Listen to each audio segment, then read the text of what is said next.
It was mid-September when she showed up, barefoot, scraped up, and barely able to speak.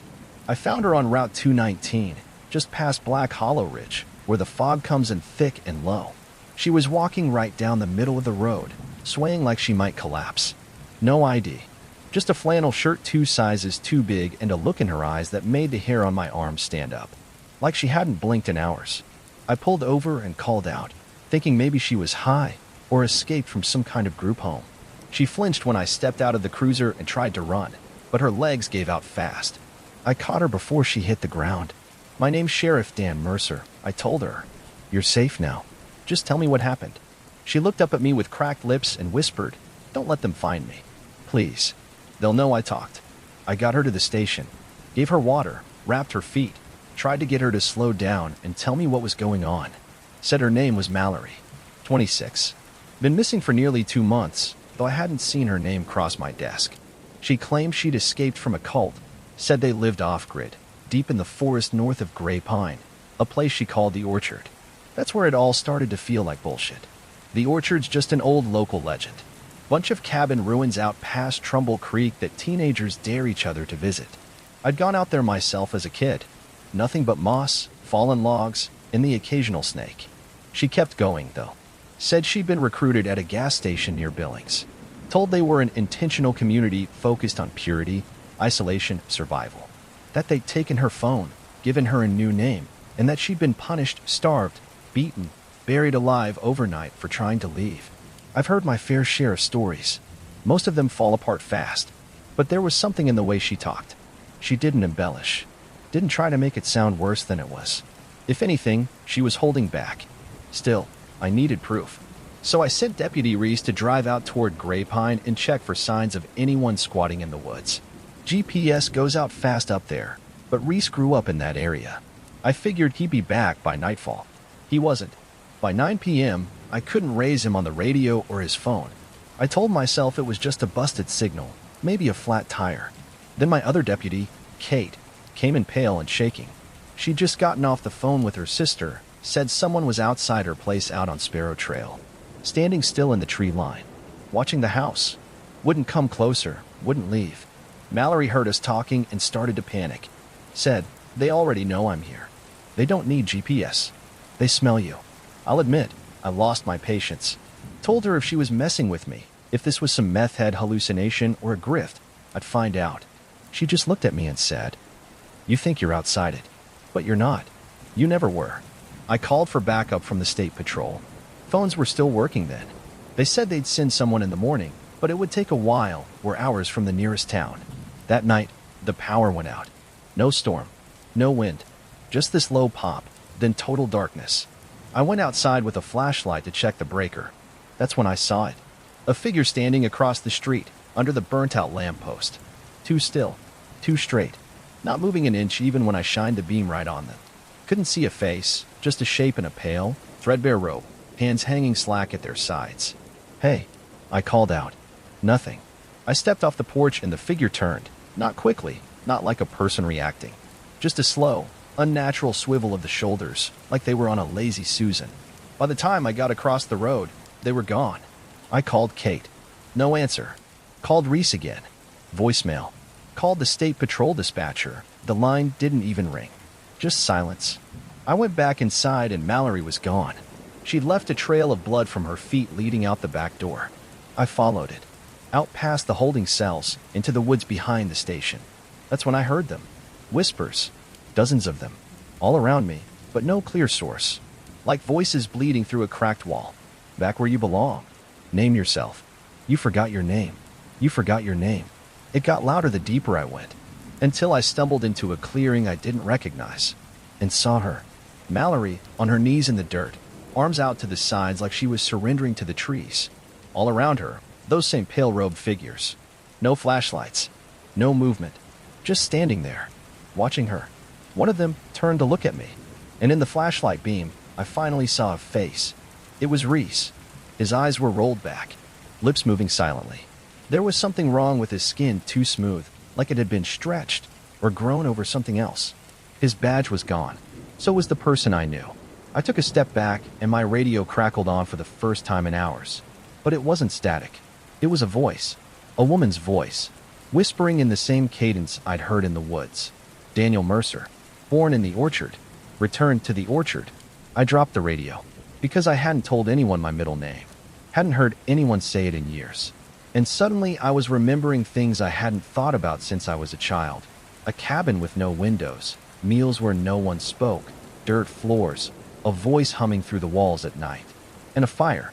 I remembered a fire, flames climbing up wood beams, the smell of oil, running barefoot through the trees, a hand yanking me forward, being told not to look back, being told to forget. I ran, left the flashlight behind, didn't stop until I was back at the station, slammed the door, locked every bolt. But Kate was waiting for me. She was sitting in my office, drenched in sweat, eyes wide. Said she'd been driving to find help when the road just ended. Not a dead end, just gone, like it had never been there. Trees where there shouldn't be trees.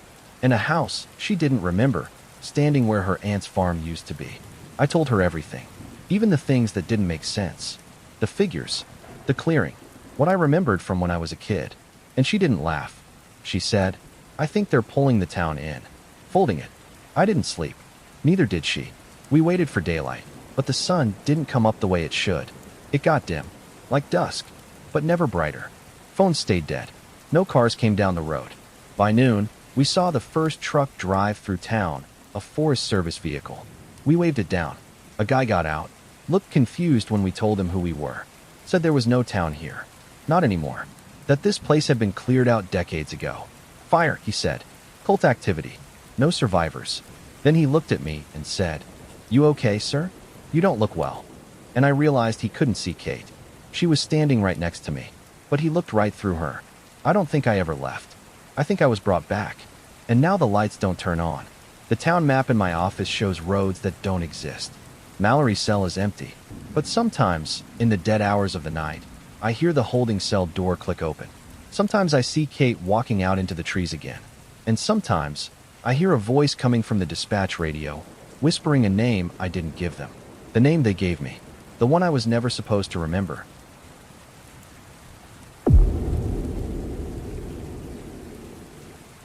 I was asleep in my recliner when the call came through. Landline. Not the department radio. Not my cell. The old black rotary we kept plugged in behind the front desk at the station. The one nobody used anymore. Not since we upgraded. I only heard it because I'd forgotten to lock the main office before heading back for a nap. I'd been working double shifts all week, trying to cover for Deputy Finch while he was out sick. I remember groggily walking into the room, scratching at my jaw, half expecting a robocall or maybe a prank. It was just after 2:30 a.m. I picked up. There was a long pause, then breathing, then a voice I knew like my own. "Sheriff Crow." I blinked hard. "Finch, thought you were still out." "I am," he said, voice shaking. "I think I'm dead." At first I thought he was high, maybe concussed. I asked where he was. He said he didn't know. Said it was dark, cold. "I woke up in the cooler," he whispered. "I think it's the county morgue. But it's empty. I'm zipped in a body bag, Sheriff. They zipped me in." Now, I've heard some strange shit over my career. People in shock, people drunk, people hallucinating. But there was something off about his tone. Too focused to be a dream, too vivid to be a lie. I told him to stay calm, that I'd call 911 and get someone down there immediately. That's when he said, "They can't see me." I watched the tech walk right past me. I screamed at him. He didn't flinch. It's like I'm not quite here yet. I asked what the hell he meant. He hesitated. I saw the date on the chart next to the fridge. "It's tomorrow. I think I die tomorrow." Then the line went dead. I stood there with the phone still pressed to my ear for a full minute. Then I called his cell. Straight to voicemail. No surprise there. He told me earlier in the week he dropped it in the sink. So I called the hospital. He wasn't there. Called his house. No answer. Drove there myself. His truck was in the driveway. Lights off. I let myself in. He was on the couch, breathing, sweating, but alive. I checked his pulse, shook him gently, and he gasped like he'd been underwater. Eyes wide, looking past me, like he didn't know where he was. "Sheriff," he said hoarsely, "it happened again." We sat down in his kitchen while he poured himself a drink, hand trembling the whole time. He said he'd been having these dreams. Vivid ones. Waking up in strange places, always alone, always cold. Always surrounded by things that didn't exist yet. One night, he saw a missing person flyer for a girl that hadn't vanished. Another night, he saw a newspaper with the headline, "Local deputy dies in patrol car shooting." Same date every time, he said. May 19th. That's tomorrow. I wanted to chalk it up to stress.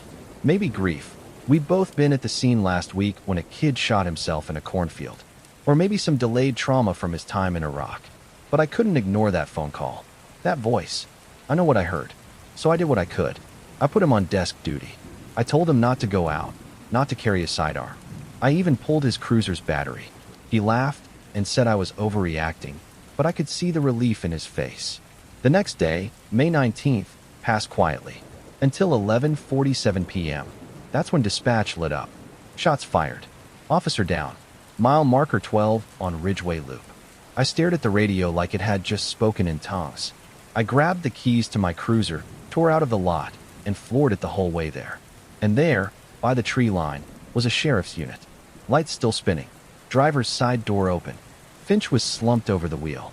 But not my Finch. This one was wearing yesterday's clothes. No badge. No ID. Just Finch, or someone who looked exactly like him, with a clean hole through the side of his head. And on the passenger seat, his old phone, still water-damaged, screen cracked. And as I picked it up, it vibrated once in my hand. A missed call from Sheriff Crow. From last night. The same minute I'd gotten that call from the landline. I backed away, heart hammering so loud it felt like a heartbeat in my teeth. That's when I noticed the second set of footprints, leading off into the woods. I followed them. About 20 yards in, I saw him. Finch. My Finch. The living one. Kneeling by a tree, staring at his own corpse through the underbrush. Pale, shaking. "I didn't leave the house," he said. "I swear to God, I never left."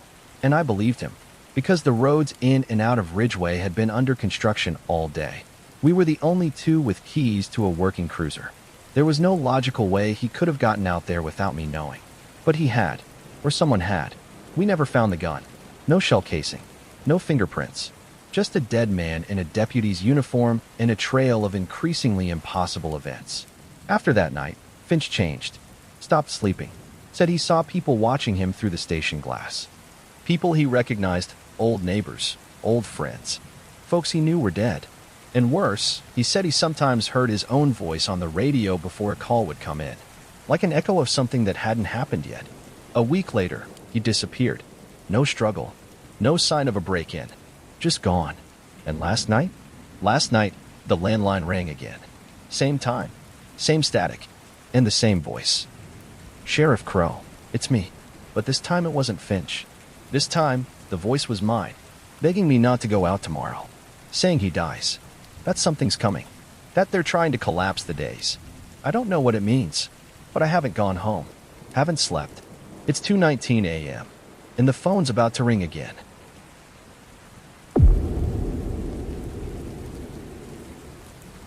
People like to say Dunlow died in the 70s, but I've never believed that. Places like this don't die. They go quiet. They sink. And sometimes, if you listen close enough, they still breathe. I'm Sheriff Ray Dorn, and I was born in Dunlow the year the mine collapsed. My father was one of the few who made it out, dragged out by his collar while the shaft came down behind him. 32 men died that day. They sealed the entrance, built a memorial, and the town started drying up like a puddle in July. By the time I was in high school, most folks had moved out, and the county started pretending we weren't even here. But I stayed. Somebody had to keep the lights on. Someone had to make sure the roads didn't rot and kids didn't wander into old buildings and break their necks. For years, it was mostly drunks, deer collisions, and the occasional meth head from out past Kaler Hill. Then, last fall, the missing started. First was Jack Walford, a trapper who lived in a trailer by the creek. I figured he'd just wandered off drunk again. He'd done it before. But his dogs were still tied up and starving when I checked in on him. Next was a college girl hiking the fire trails. Her boyfriend said she stopped to take a picture by the old Dunlow sign and never came back. 3 more gone by winter. No patterns. No notes. Just gone. Then someone broke into the old miner's hall. Not to steal, just to carve something into the back wall. Deep, wide gouges, like someone used a chisel or a railroad spike. It spelled one word, over and over. Listen. I tried to tell myself it was kids. Some sad little art project or viral stunt. But the deeper I dug, the less that made sense. No tire tracks. No footprints. No fingerprints. And every time I cleaned it off, it'd be back the next morning, like it never left. Around that time, I started hearing things out by the ridge. Not animals. Not birds. Voices. At first, I thought it was the wind or echoes from across the valley. But some nights I'd swear I heard someone crying. Or laughing. One night I could have sworn I heard my own name. That's when I remembered something my father once said, half drunk on the porch when I was a kid. They didn't all die, Ray. Some of them kept digging. The ones that didn't belong above. Back then I thought it was just the booze talking. But the way he said it, like he believed it, like it scared him, always stuck with me. I started combing through the old town archives. Reports, property records, blueprints. Turns out the original mine didn't just go down, it went out. Horizontal shafts that stretched for miles under the forest. Some of them not even mapped. One note in the margin of an old survey read, "Stop work on West Tunnel. Strange formations / bad air / noises." That part had been circled 3 times. About 2 weeks later, the Holloway boy went missing. 12 years old. Skinny as a broom. Vanished from his backyard in the middle of a Sunday afternoon. His mom said he was playing by the wood line, then he was gone. We found his backpack on the trail just past the old quarry. Inside was a crumpled piece of paper, torn from a school notebook. It said, "Underneath, underneath, underneath," written dozens of times, like he couldn't stop. That night, I went back to the mine, took a crowbar and a halogen light and climbed over the fence. They'd sealed the entrance with concrete years ago, but there was a vent shaft off to the side small enough to miss if you weren't looking. Someone had removed the bolts on the grate. I climbed down. It wasn't easy. Tight. Wet. Smelled like old rot and copper. But after about 30 feet, it opened into a narrow corridor of timbered walls and rusted tracks. My light flickered the moment I stepped inside. The air was wrong. Too still. Too warm. And under the silence, I swear I could hear breathing. Not mine. Not even human. I don't remember how long I wandered. Time slipped. It was like being underwater. I started hearing whispers, some in English, some in sounds that made my head hurt. And then I saw the carvings. Dozens of them. Along the walls, in the beams, even the rocks. Spirals. Eye shapes. Things that almost looked like words, but bent away when you tried to read them. Some of them were wet. I was about to turn back when I found the shoe. Child-sized. Torn. Stuffed in a crack in the rock. It was the same shoe the Holloway boy wore the day he disappeared. I went deeper. The tunnel curved and narrowed until it opened into a natural cavern. Massive. Silent. And at the far end, something I'll never unsee. A wall. Or what I thought was a wall at first. It was made of people.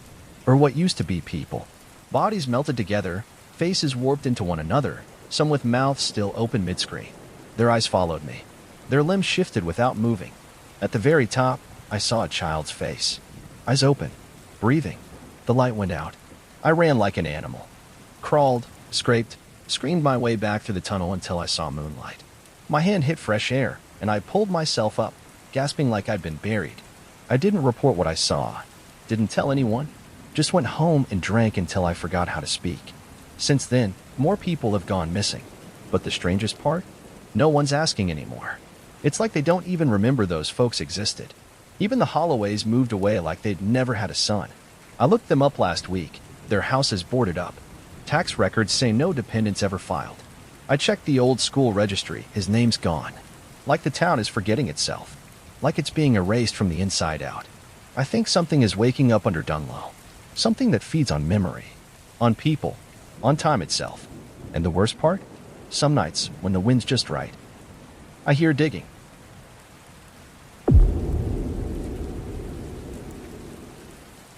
They say Lake Kersey doesn't freeze in the winter. Doesn't matter how cold it gets. Doesn't matter how long the snow stays piled on the banks. The water stays black, still, and open. I always figured that was just one of those local quirks. Some geothermal vent, maybe. Underground springs. Something you could explain if you gave enough of a damn to look into it. I didn't. Not until the winter the snow didn't melt. My name's Joel Mercer. Sheriff of Carter's Hill. Population 842 on a good day. My wife left 2 years ago. Cancer took her fast. So it's just me and my son, Miles, 11 years old and stubborn as hell. He loves to skate, even though our town's idea of a rink is just a frozen patch behind the high school. I caught him out there once with an extension cord rigged to a floodlight so he could skate after dark. Dumb, dangerous, exactly like his mother. Anyway, this started mid-January. First weird thing was a call from the Canellis. They've got a cabin that faces the south end of the lake. "Sheriff, we've got trespassers," the wife said. "They're just standing on the lake." I asked her what she meant. "They're not moving," she said. "Haven't moved for over an hour. Just standing there. In a line. Barefoot." I drove out thinking maybe it was a prank. College kids or weird hikers. But when I got there, they were gone. What stuck with me, though, was the footprints. Dozens of them. Barefoot, narrow, long. Leading onto the ice, but none leading off. I tried to laugh it off. Next night, I got another call. This time from a fisherman over on the east shore. He said he saw someone crouched near his shed, watching the lake. Said he walked out to confront them, but when he got within 20 feet, the figure straightened up and walked onto the water. Not into it. Onto it. And just kept going until the fog swallowed him. That's when I started digging. I went through old records, town archives, anything I could find. Turns out, these watchers have been part of local folklore since the 1800s. Always seen in deep winter. Always standing still. Always barefoot. Sometimes alone. Sometimes in groups. One journal entry from 1891 called them the second skin, said they come when someone tries to disturb the lake. Another entry just said, "Don't follow the voices. They want to be you." I didn't tell Miles any of this. Didn't want to scare the kid. But a few nights later, something changed. I woke up around 3 a.m. to the sound of footsteps in the hallway. I figured it was Miles going to the bathroom. But when I got up to check on him, his bed was empty. The front door was open. I panicked. Threw on boots and a coat. Followed his tracks through the fresh snow. They led all the way to the lake. All the way to the edge of the dock. And then stopped. I started shouting his name, flashlight scanning the dark surface of the lake, hard in my throat. That's when I heard it. His voice. "Dad?" Faint. Muffled. Like he was underwater. I took a step onto the ice and felt it groan under me. "Dad, help." The light caught something just past the reeds. A figure. Not Miles, too tall. Pale, wet-looking skin. Long arms. It stood up from the ice like it had been laying flat. And it was wearing Miles' hoodie. The exact one he'd been wearing to bed. It turned toward me and tilted its head. I saw the mouth move. "Dad." I ran. I ran so hard I slipped twice on the trail home. I burst through the door and locked it behind me, chest heaving, throat raw. I turned to call for help, to radio dispatch, and there was Miles. In the hallway, rubbing his eyes. "Why are you yelling?" he asked. I was in the bathroom. I checked the front lock. Still bolted. No snow on his feet. No wet clothes. Nothing to suggest he'd been outside. I didn't sleep the rest of the night. Over the next few days, I noticed changes. Subtle ones. Miles started saying odd things. Asking questions like, "What does skin feel like from the outside?" Or, "How do you know what's really you?" He'd stare out the window for hours. Once, I caught him writing something on the frost of the glass. "Let me in." I wiped it off. Pretended I didn't see it. Then came the night the power went out. It was just after dinner. Lights flickered, then nothing. I went to the basement to check the breakers. When I came back up, the house was quiet. Too quiet. I called for Miles. No answer. Then I heard him laughing. From under the floorboards. I dropped to my knees and put my ear to the wood. The laugh was light, musical. Not scared. Then another voice joined in. Deeper. Identical. They laughed together. I tore open the cellar door and ran down, but there was nothing. No one. When I came back up, Miles was standing at the top of the stairs, grinning. "You looked scared," he said. I called a specialist the next day. Told them my son was having a break. Trauma. Sleepwalking. Something. They scheduled us for the following week. We never made it. Because that night, I woke up to find my bedroom door open and the house dead silent. No wind. No ticking clock. Just silence so heavy it felt like pressure in my ears. I checked Miles' room. Empty. I looked outside and saw him, walking barefoot toward the lake. I followed. The night was perfectly still. No crunch of snow. No sound at all. He stepped onto the water like it was glass. Didn't sink. Didn't stop. That's when I saw the others. A dozen of them. Standing in a wide half circle on the lake. Watching him. All barefoot. All still. He stopped in front of them. And one of them stepped forward. They touched foreheads. And then Miles turned around and walked back toward me. I stepped forward to grab him, to pull him in. But something was wrong. His eyes were too wide. too still. And when he spoke, it wasn't his voice. "You're colder than I thought," he whispered. "But it'll wear off." He smiled.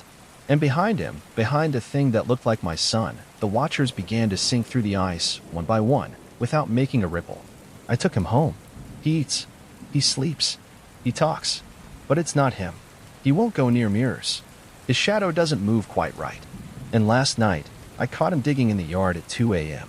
When I asked why, he said, "The skin fits better if you bury it first. I'm writing this now in case something happens to me. In case someone finds the lake and thinks it's just water. It's not. It watches. And sometimes, it replaces."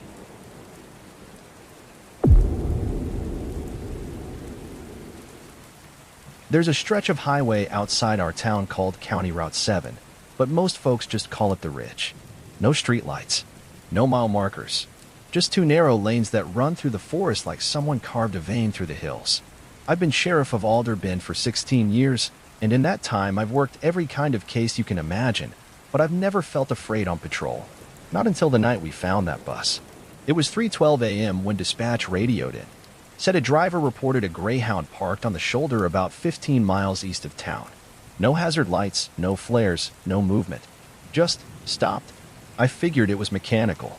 Maybe the driver went to get help or fell asleep. We're not exactly a hotspot for crime, so I didn't rush. But when I pulled up behind the bus and hit my high beams, something felt wrong immediately. It wasn't crashed or vandalized. No flat tires. Doors closed. But the interior lights were on, dim, yellowish, and through the windows I could see people just sitting there. Not moving. Not talking. I radioed in, said I was doing a welfare check, and approached the door. It hissed open on its own when I knocked. No one was in the driver's seat. I called out, "This is Sheriff Coulter. Everyone all right in here?" Silence. Then, from halfway down the aisle, a woman stood up slowly. Mid-40s, wearing a green jacket. Her face was slack, expressionless. "We're fine," she said. "Just waiting." "For what?" She blinked. "The driver." I stepped inside. The air was warm and stale, like an attic in summer. There were maybe 12 passengers in total, all seated, all staring straight ahead. Not asleep, just waiting, hands folded. Some clutching purses or backpacks like they were afraid someone might take them. I walked the aisle slowly, trying to read the room. Everyone looked clean, uninjured. But no one met my eyes. I asked where they were coming from. No one answered. Asked where they were going. Same result. One guy muttered, "We're almost there." But when I pressed him, he wouldn't elaborate. Just looked out the window and whispered it again. I turned toward the woman in the green jacket. "Ma'am, what's your name?" She paused. Then, "I'm not sure." "You don't remember?" She looked down at her lap. "I think I did. Before the last turn." I radioed dispatch again, asked if we had any reports of a missing bus. They said they'd check with regional transit, but they sounded as confused as I felt. Then I noticed the odometer. I'd worked enough scenes to know what a high-mileage vehicle looked like.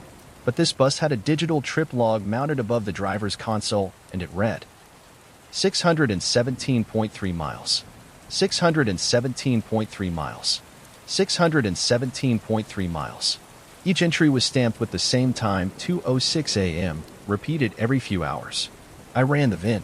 The bus was registered to a Chicago route, decommissioned 8 years ago. Salvage status. It shouldn't have been on the road. That's when the second weird thing happened. I turned to step outside and radio in a request for state backup, but the trees weren't the same. The forest was closer than I remembered. Different. Thicker. Like the bus had moved a few feet forward. I didn't hear it start. Didn't feel it shift. I looked back at the passengers. Some of them were smiling now. Just a little. Like they knew something I didn't. I backed out of the bus and shut the door. The lights inside dimmed. I radioed for a tow. Said I'd stay on scene. 10 minutes later, I heard the bus door hiss open again. When I looked up, a kid stepped out. Teenager, maybe 15. No shoes. Just socks on the cold pavement. He walked toward my cruiser, stopped at my window, and knocked twice. I rolled it down a few inches. "You okay, son?" He looked over his shoulder at the bus, then leaned in and whispered, "Don't let it finish the loop." "What loop?" "The road," he said. "It's not real anymore. It's chewing." I opened the door to get out, but he bolted into the woods before I could stop him. I searched the area for an hour. Nothing. Called in dogs the next day. Still nothing. But the next morning, the bus was gone. No tracks. No oil drips. No tire marks. Just the flattened grass where it had sat. That should have been the end of it. But 2 nights later, we got another call. Same report. Bus idling on the side of Route 7. No driver. Lights on. This time, the responding deputy saw it vanish. He swears he was walking toward the front door when a fog rolled in so thick he could barely see his boots. When it cleared 10 seconds, maybe 15, the bus was gone. Same spot. Same passengers. Always 12. Always waiting. I started digging. Talked to old transit workers, highway patrol. Finally found a retired dispatcher who swore there'd been a bus hijacking on Route 7 back in 1995. Never made the news. Guy took the whole vehicle hostage, drove off route, claimed he was returning the stolen souls. They found the bus empty 3 days later, engine running, doors locked from the outside. The man was never found. Neither were the passengers. But a hunter swore he saw it driving the same 10-mile loop of Ridge Road later that year. And again in 2003. And again in 2011. Always in winter. Always in fog. I think that road got cut somehow. Like a tape loop with the ends fused together. And the people who get on, they don't get off. Not really. The last time I saw it, I tried to stop it. Parked my cruiser sideways across the road. Waited. It came around the bend slow. Lights on. Wipers dragging across the windshield like a heartbeat. And it didn't stop. It phased right through my cruiser like it wasn't there. As it passed, I saw the driver's seat was occupied. And it was me. Same uniform. Same badge. Same scar above the right brow. Just staring straight ahead. Eyes like paper cuts. I haven't driven Route 7 since. I told the new recruits not to either. If someone breaks down out there, they can call a tow. I'm done chasing shadows. But sometimes, late at night, if the wind dies down, I swear I can hear a diesel engine echoing through the trees. Still running. Still turning. Waiting for the next one to get on.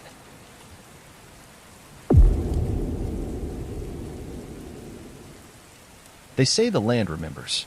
That's what old Miss Crandall used to mutter whenever the river flooded or the fog rolled in too thick to see the road. It's just remembering what it used to be, she'd say. Used to be water. Used to be teeth. I always chalked it up to backwoods superstition. I've been sheriff of Harper's Bend for 13 years. I've seen folks blame everything from rust to cancer on ghosts and bad dirt. It comes with living in a place where you're more likely to see a possum in church than a cell signal. But lately, I've been thinking maybe the old-timers were right. It started with the sinkholes. First one opened behind the Bickerson's barn big enough to swallow a tractor. I figured it was erosion. Called in Public Works. They put up orange cones and told the family not to get too close. 2 days later, it was gone. Not filled and gone. Like the ground sealed itself back up. Then another one appeared off Route 19, right at the bend where the would start getting thick. That one didn't close. In fact, it kept growing.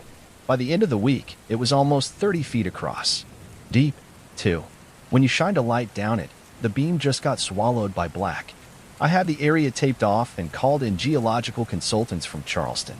They poked around, took some soil samples, told me it might be an old coal vent or a collapsed shaft.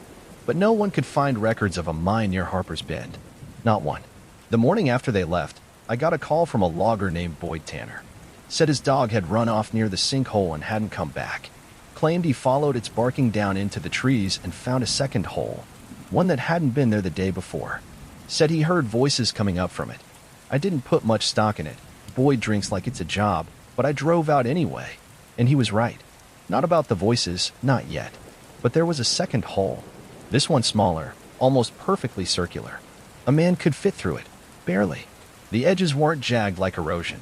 They were smooth, like something had dug it.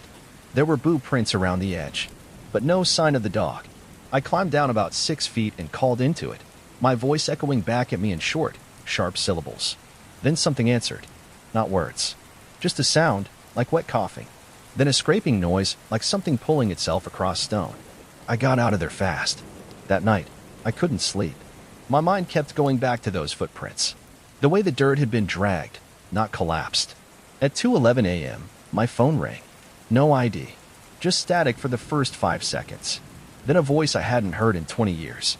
Sheriff Franks, you need to come home. It was my father's voice. But he's been dead since '03. He was sheriff before me, died in a house fire they said started in the wiring. I was off at academy when it happened. Never saw the body. They said there wasn't much left to bury. The line went dead. I drove back out to the second hole. By the time I got there, a third had opened, not 20 yards from the second. This one was different.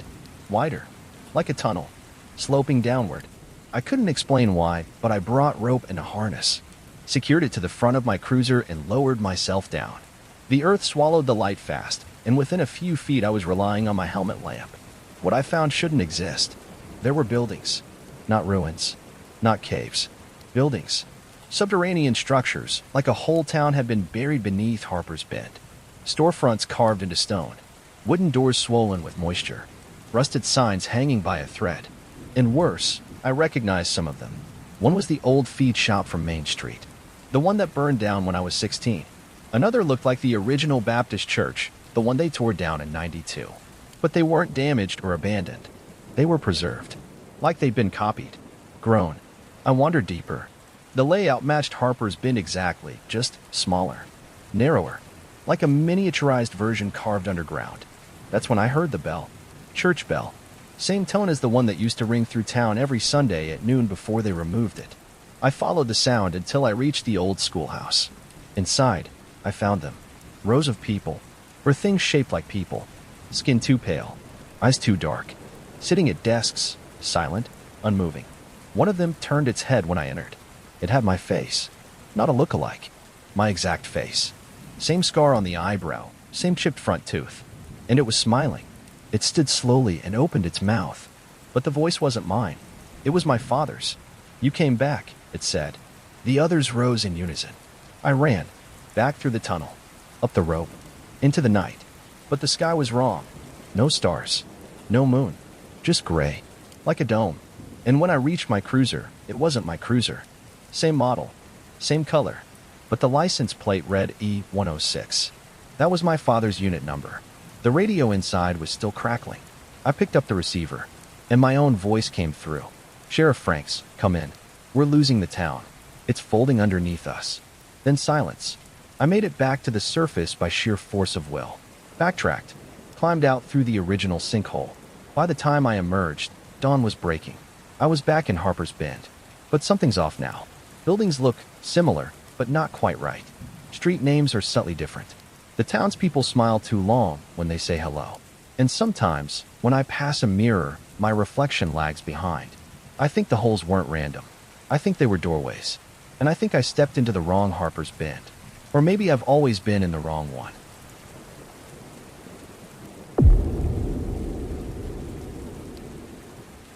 People always said there was something strange about Belmont Ridge, but I never gave it much thought. I grew up here. Sheriff for 12 years.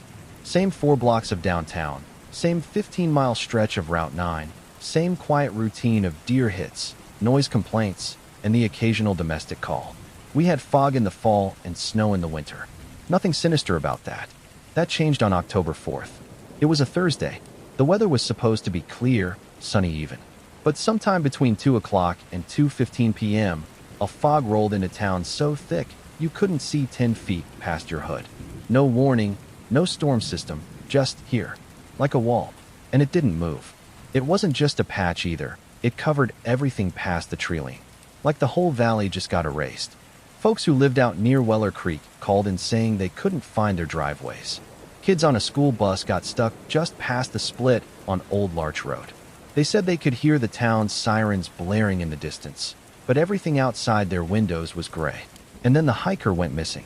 Her name was Erin Chow, 29, visiting family from Asheville, went for a solo trail run near Cooper's Point before the fog set in. Her brother called it in around 3 o'clock, said she texted she was heading back just before everything went white. We put together a search team, me, Deputy Krantz, a couple of volunteers, and Erin's brother. The fog was thick and cold, but that wasn't the weird part. The weird part was how quiet it was. No birds, no wind, no leaves crunching underfoot, just our boots and breath, like we were walking through a vacuum. About half an hour in, Krantz spotted a figure about 40 feet off the trail. We called out. No answer. It turned slowly and walked back into the fog. We followed. We shouldn't have.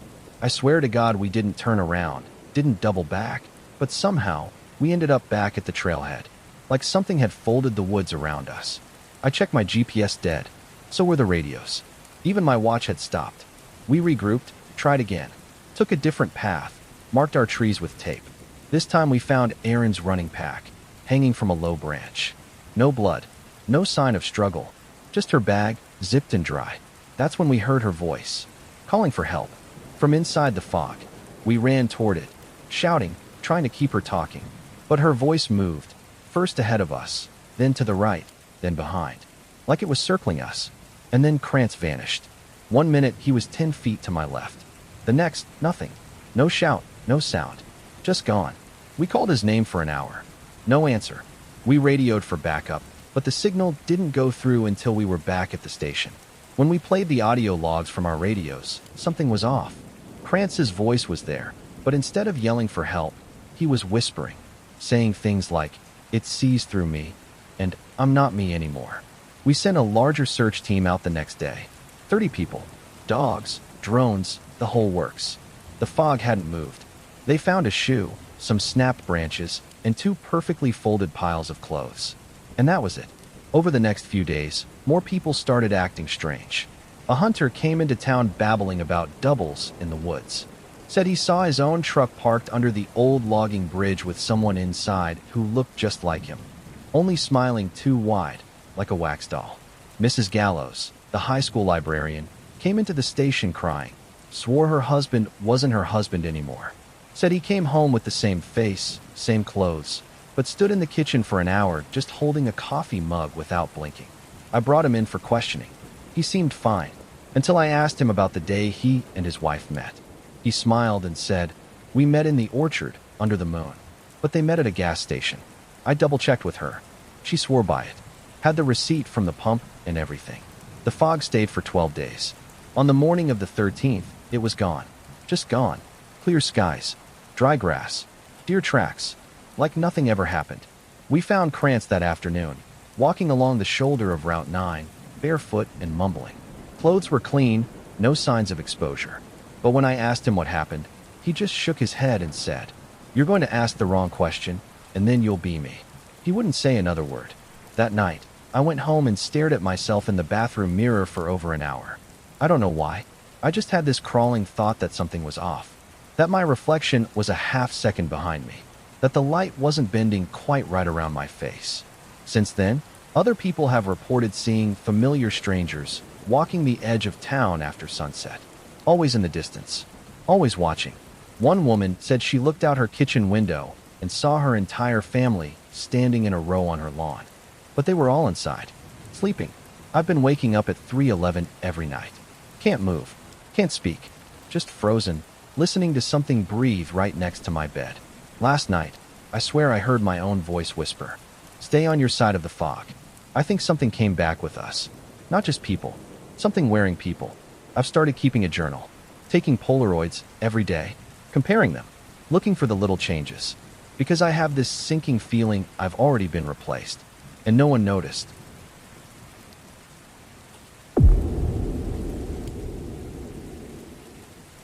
There's a church in my town that hasn't held a service in over 20 years.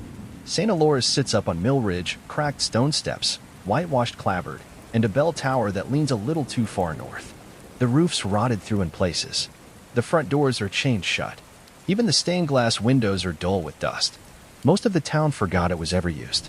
But every night for the past 3 weeks, at exactly 2:17 a.m., the bell rings. Just once. Heavy. Low. Echoing down into the valley like thunder dragged through steel. Wakes up half the town. It's always one ring, never more. Never less. I'm Sheriff Nora Vance. 42. Born and raised in this town. And I've tried everything I can think of to stop that sound. We've checked the tower. Multiple times. The entrance is bolted from the inside, and the trapdoor leading up is sealed shut with rusted iron that looks older than the building itself. No recent footprints. No signs of forced entry. The chain on the front doors is untouched. We set up motion detectors around the perimeter. Nothing. No movement. No birds. No wind. No raccoons. Just silence until the bell sounds. The first time I climbed up, I brought my body cam. Even though the trapdoor was sealed, I swore I heard something above me, chain shifting, metal groaning. I tried to pry it open, but it wouldn't budge. It felt warm though, like someone had just touched it. I reviewed the footage afterward. That's when things started getting weird. Because the video showed me reaching the top of the stairs, looking up at the trapdoor, and then a hard cut. The next frame was me walking back down the stairs. I never remembered doing that. Never remembered leaving. Just 1 second I was trying to open it, and the next I was back outside with the body cam still running. I figured maybe I passed out. Maybe the heat got to me. Maybe I was more exhausted than I realized. So I tried again the next night, same deal. This time I had Krantz, one of my deputies, standing at the base of the stairs. He swore I never went up. Said I stood at the bottom for 15 minutes just staring at the ceiling, not saying a word. And yet, in the body cam footage, I'm talking, asking questions, even laughing at one point. Laughing at what? I don't know. The audio warps during that part, garbled, wet, like it was recorded underwater. That's when I found the old file, buried in a banker's box marked unresolved. 2 kids reported missing during a Halloween scavenger hunt. Last seen running up the ridge toward the church. Locals found their bikes out front the next morning, but no sign of the boys. They were never found. There were handwritten notes clipped to the back of the report. One from the pastor at the time, and another from the sheriff before me, my uncle, Ezra Vance. The pastor's note said, "The tower should remain sealed. They only ring for who they couldn't save." Ezra's was shorter. "If it rings, don't go up. You'll just ring next." I didn't sleep that night.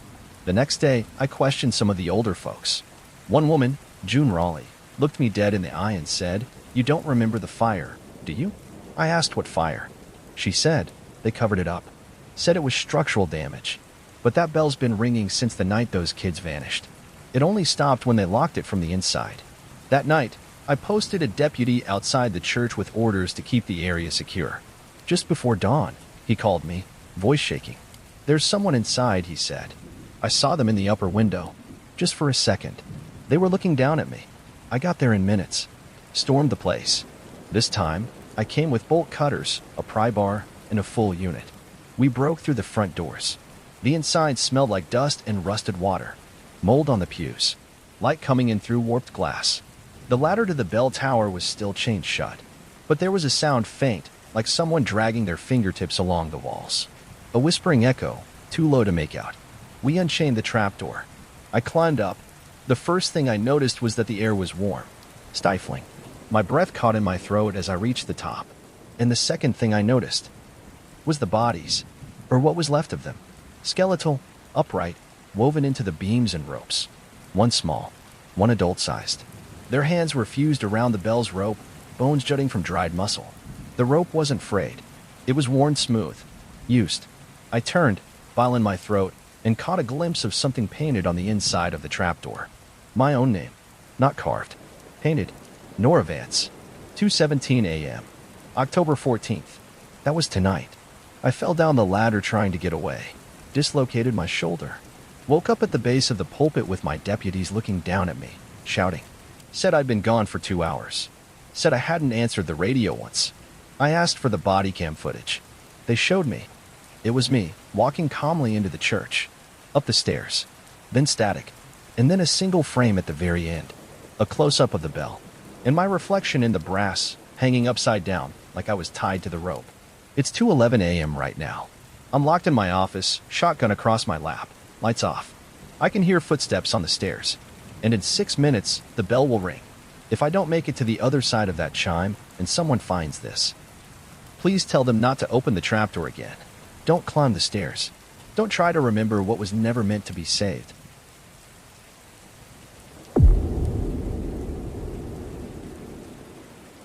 I picked him up just after 11 p.m. on the Ridgeway off-ramp, right where the fog tends to settle in like a trap. His car was parked sideways on the shoulder, hazard lights blinking into the trees. No license plates. No front-end damage. Just sitting there, humming, like it had just rolled to a stop. I was on patrol, not expecting much. Maybe a drunk driver. Maybe someone having a mental break. The man was standing next to the passenger door, coat flapping in the wind. Looked mid-30s. Clean-shaven. Calm. But when I pulled up and rolled down my window, he leaned in and asked, "How far to the checkpoint?" That was the first thing that didn't sit right. What checkpoint? He looked at me like he didn't understand the question. The one before morning. I asked him for ID. He said he didn't have any. Told me his name was Ellis. Just Ellis. Said his GPS died. and the road behind him looped. That he'd passed the same gas station 3 times. You'll know it when you see it, he added, smiling faintly. There's a deer in the window. That gas station's real. Carter's fuel stop. Been closed since 2004. Deer got stuck inside once during a flood and died by the snacks aisle. Everyone in town knows that story. But that place is 22 miles north of where I picked him up. I told him to get in. Said I'd run him into town, maybe find a tow for his car. He opened the door and slid into the passenger seat like he'd done it 1,000 times. That's when I saw the back seat. There were baby carriers. 3 of them. Empty. Neatly buckled. Blankets still inside. One had a pacifier clipped to the harness. The kind with the little bear on it. You got kids? I asked, trying to keep it light. He stared at the rearview mirror. I did. We didn't talk for a while after that. The forest outside thickened as we drove, branches leaning over the road like arms. The fog got heavier, and the radio crackled, then died. My dash clock froze at 12:07. That was the second thing. When we finally reached the outskirts of Carter's fuel stop, the one he mentioned, he sat up straighter. There it is, he said. The deer. I glanced at the window. Sure enough, that old taxidermy mount was still inside, cloudy-eyed and staring out like it knew something I didn't. I slowed down, just out of habit. Ellis turned to me. Don't stop. Why not? He didn't answer. Just gripped the door handle. So I kept going. 3 miles later, he asked, what's the worst thing you've ever lied about? Excuse me. He looked at me, dead on. Not to someone else. To yourself. I didn't answer. He nodded like he expected that. When I looked in the mirror again, there were only 2 baby seats.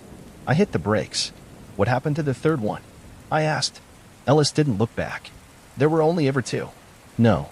I saw 3. He shook his head. You're not listening yet. I stepped out of the car and opened the back door. Only 2 seats. Same setup. Same blankets. The one with the pacifier was gone. You're messing with me, I said, heart pounding. You did something. Ellis smiled, just barely. I told you. The road loops. But not for me. For you. I drew my sidearm. Told him to get out. He didn't move. Just leaned back and said, you can take the exit now. Or you can stay until morning. I called it in, or tried to. Radio still dead. Cell service gone. So I drove back. Tried to return to the highway, get us to the station. And we passed the gas station again. The deer's head in the window turned slightly to the left. I swear to God it wasn't facing that way the first time. Ellis was quiet the rest of the ride. When we hit the Ridgeway turnoff, the same one I'd found him on, my headlights hit something I didn't want to see. My own cruiser. Parked. Engine off. Hazard lights blinking. And standing next to it, me. Same uniform. Same badge number. The other me didn't react. Just watched us pass with dead eyes. I looked back. The car was gone. So were both baby seats. Where did they go? I shouted. Where are they? Ellis just whispered. You left them. When the water came. You saved yourself. My throat closed up. I hadn't told anyone that. Not the details. Not how during the flood, I'd driven onto higher ground alone. Claimed I thought my family was already out. Claimed I didn't see their car. I had seen it. Upside down in the current. But I didn't stop. I couldn't. You weren't supposed to be a sheriff, Ellis said, voice calm. You were supposed to drown with them. But you lied. So now the road's making room. The dash clock ticked to 12:07 again. I slammed the brakes, heart hammering. Same time. Same place. We hadn't moved at all. Ellis looked out the window. You can keep driving, but it'll always be the same. Gas station. Deer. One less thing behind you. Until there's nothing left to forget. I looked back. The seat was empty now. No blankets. No straps. Just bare vinyl. I dropped him off at the gas station. Or maybe I never picked him up. I don't remember anymore. I've driven this loop every night since. The road always leads back here. Radio silent. Clock stuck at 12:07. And each time, my reflection in the windshield looks a little less like me. They say you can't outrun your past. But I think you can. If you're willing to drive forever.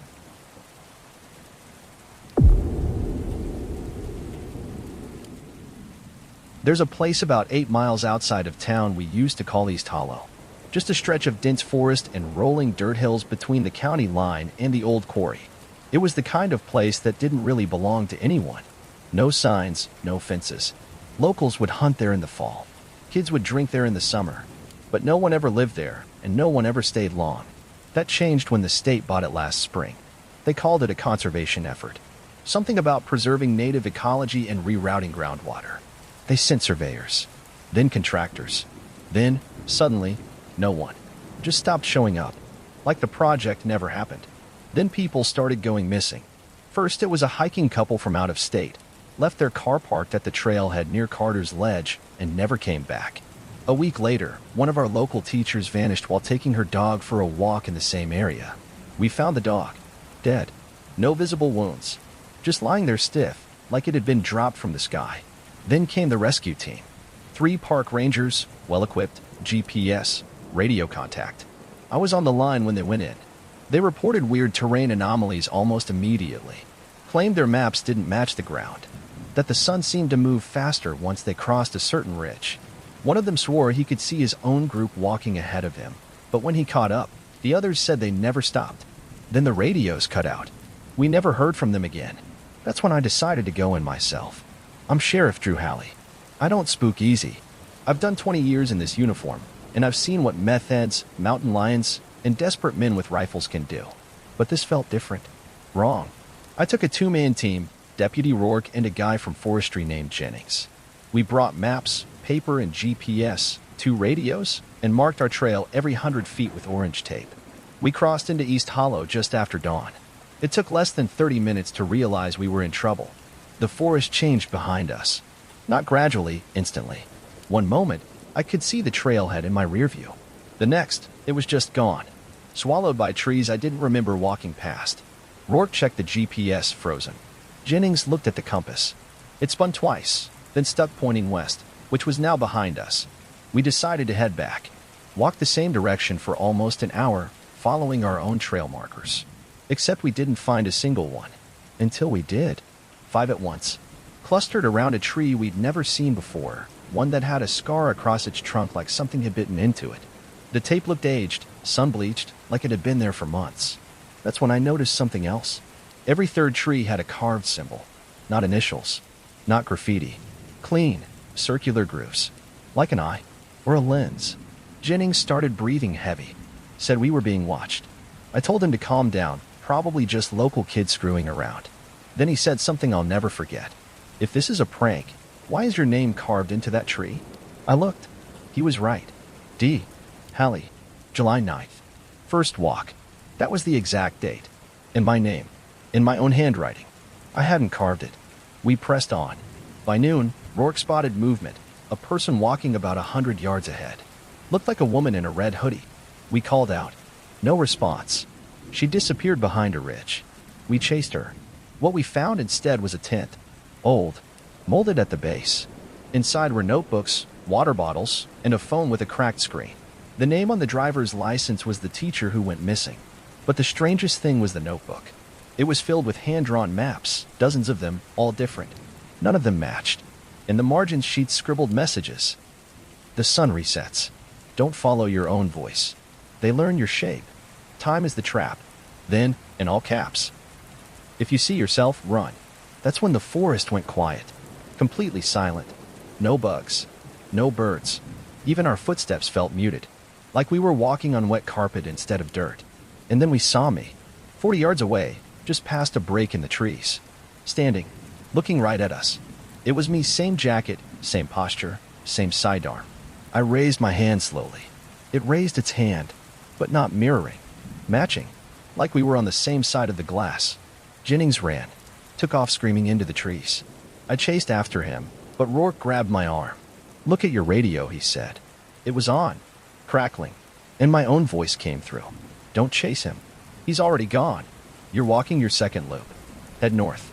The tower's still safe. I dropped it. Rourke just stared at me. That was you. I didn't answer. We turned and followed the voice's direction. North. We walked until sunset. The trees began to thin. In the distance, we saw a fire tower, old, but intact. We climbed it. Inside were canned goods, a bedroll, and 3 more radios. All tuned to the same dead frequency. Rourke broke down, sat against the wall, hands in his hair, whispering, "We never left," over and over. I went to the window, looked out over the trees, and in the distance, I saw another fire tower. Identical. And someone in the window, staring at me. Raising binoculars. I raised mine. They matched me, move for move. It was me again. But this time, I was wearing a different jacket. Older, dirtier. And next to me in the glass, Rourke. Same posture, same shirt. Except his left eye was gone. I don't know how long we've been in here. The sun rises. Sets. Rises again. But my watch is stuck on 6:13. The radio crackles every hour. Sometimes it's me. Sometimes it's not quite me. Sometimes it's Jennings. But we never find him. We've tried to leave 5 times. Every time we get back to the tower, the tree outside has a new carving. First walk. Then, 5th loop. Then, you stay now. If anyone finds this, listen to me. The land out past East Hollow isn't land anymore. It's something wearing the memory of land. And the more you learn the path, the more it learns you.